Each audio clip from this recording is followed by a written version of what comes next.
Hey everyone, James Wilson here. Today I wanted to share some Steel Mace 360 and 10 and 2 variations that I like to use.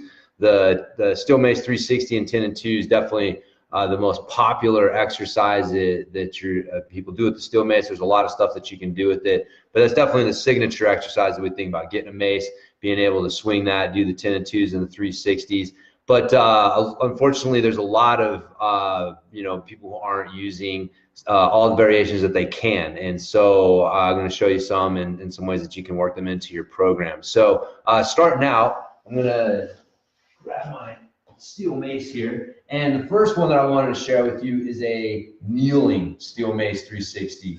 And so again, using this as an intro exercise to your standing 360s is great. You know, with your kneeling, you want to make sure you're driving your knees heavy into the ground and maintaining that heavy knee drive. Again, you can do your 10 and 2s with this. And so this is a really good way to introduce the exercise. The next one I like to use is going up to a half kneeling position. And so with the half kneeling position, I want to make sure that I'm keeping, 80–90% of my weight on this leg here, and I'm only using this leg in front of me as a kickstand.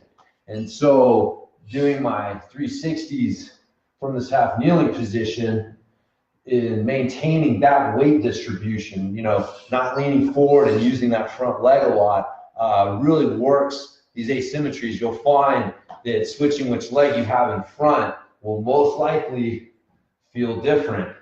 And then again, as you already probably know, switching which hand on top. So you can really work out a lot of different core and grip asymmetries with this half kneeling variation. So I like to use those as a precursor really to using the standing variations. And so with the standing ones, what you can do, once you get it down where we're just standing doing our 360s, we can start moving.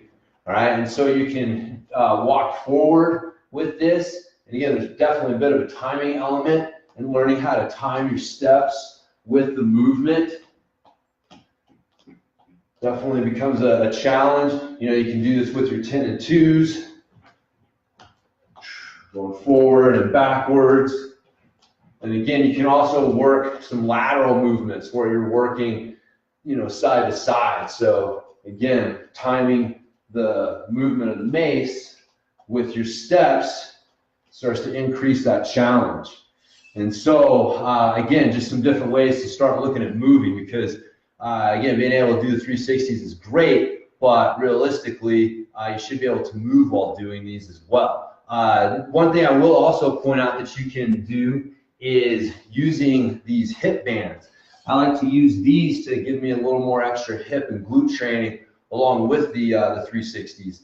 And so again, getting these set above the knees, and even something as simple as just holding this while you're doing your regular 360s and 10 and 2s starts to get a little more hip recruitment. But then you can also, again, add in the walks, and it starts to become a bit of a monster walk type movement.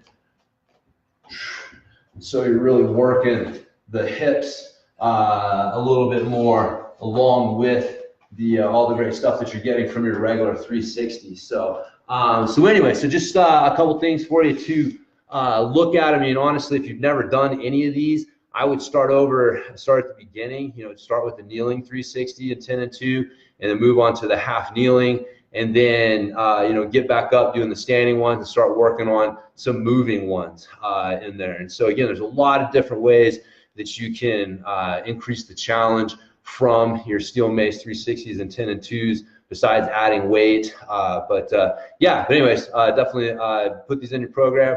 Let me know if you got any comments or questions or anything like that. You can put them in the comments here. I'll get to them, or hit me up at james@steelmacetraining.com. And remember to visit steelmacetraining.com to sign up for your free Intro to Steel Mace Training manual. So anyways, hope you guys have enjoyed this, and I will talk to everybody next time.